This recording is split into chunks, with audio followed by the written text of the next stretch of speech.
You ask Tiger to solve. This deals with linear equations with one unknown. The final result is x equals -11/2. Let's solve it step by step. Rearrange the coefficients. Group like terms. Simplify the arithmetic.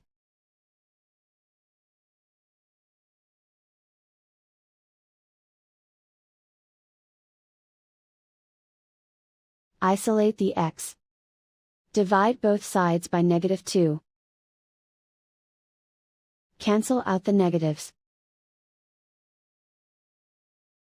Simplify the fraction.